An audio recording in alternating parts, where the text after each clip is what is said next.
Clippers and the Trailblazers run one in the land of the rising sun. Charlie Steiner takes a look at some key dates to keep clear on the calendar. And congratulations to the 1994 NBA World Champion, Houston Rockets. It was June 22nd when the Houston Rockets finally reached the summit, capturing their first NBA title. But the NBA's 48th season opens for business again on November 4th.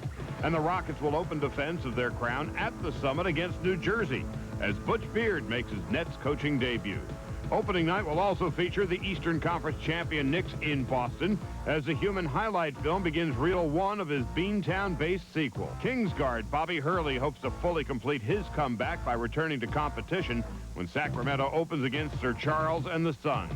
And former Big East coach P.J. Carlissimo blazes a new trail in the Far East. Japan the site as PJ's Portland squad will go to the boards in the Pacific Rim against the Clippers. 1.8 left, no timeouts left for the Bulls. Myers triggers an inbounds pass. Kukoc for the win! It goes! Oh, brother! A pair of new NBA arenas open the first week of November. The Bulls will say goodbye to Chicago Stadium and hello to the United Center, hosting Charlotte on the 4th.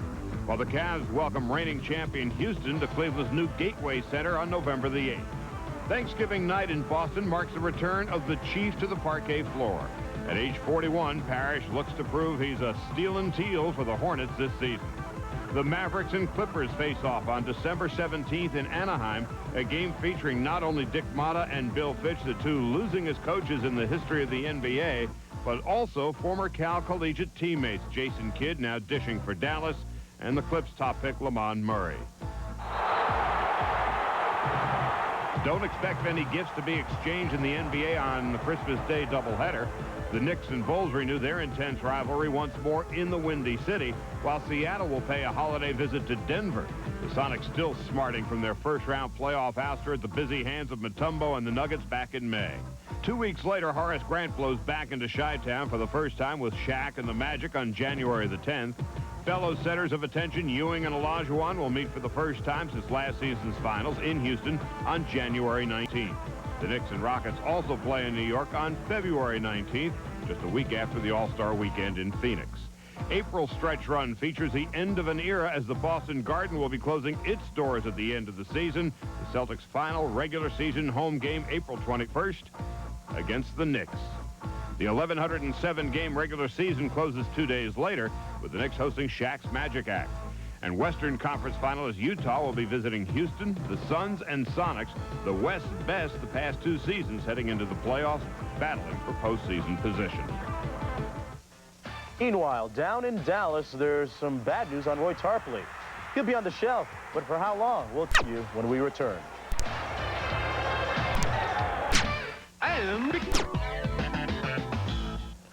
Roy Tarpley will have to wait just a little longer to officially return to action. He has a sore left knee that could force him to miss the team's season opener against New Jersey. Tarpley was recently reinstated after serving a 3-year suspension for violating the league's drug program.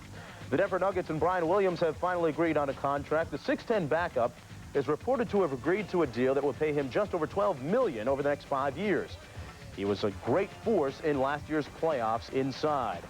Meanwhile, Antoine Carr will be doing his driving for another NBA team. Carr, who had spent the last 3 years in San Antonio, is signed on with the Utah Jazz. He saw limited duty in San Antonio last season, averaging 5.8 points in 34 games. And the Cleveland Cavaliers are hoping that Tony Campbell is still good. He'll try to fill the void created by the season-ending injury to Gerald Wilkins. Campbell played 63 games last season with the Mavericks and the Knicks.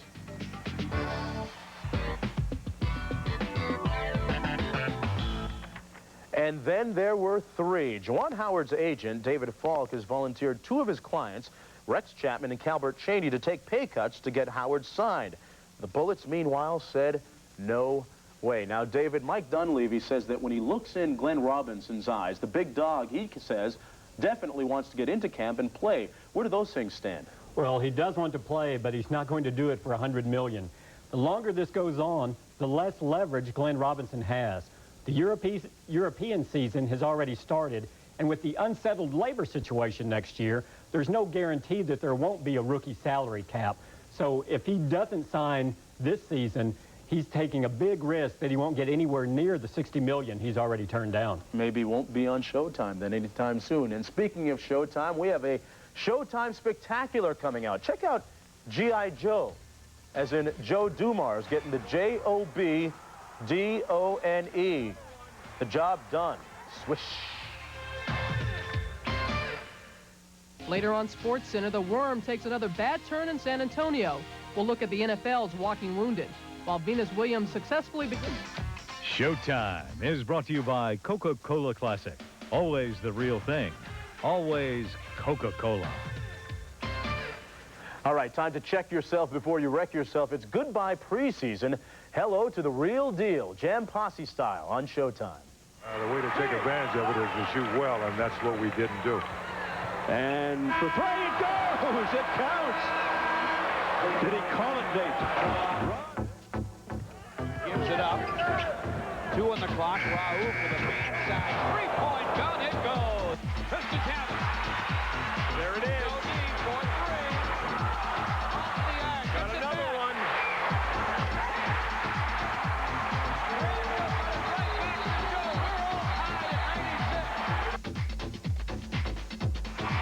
Reggie Williams, Ellis. Yes! Denver wins. Without Patrick Ewing, which in the long run is probably a good thing for the ball club. Shaquille off of follow. Just hasn't been up to par, certainly. The effort is certainly there. Shaquille hits up the buzzer. Yeah, that should be a break, son. Everybody enjoying the game here. Hill against Trevor Wilson.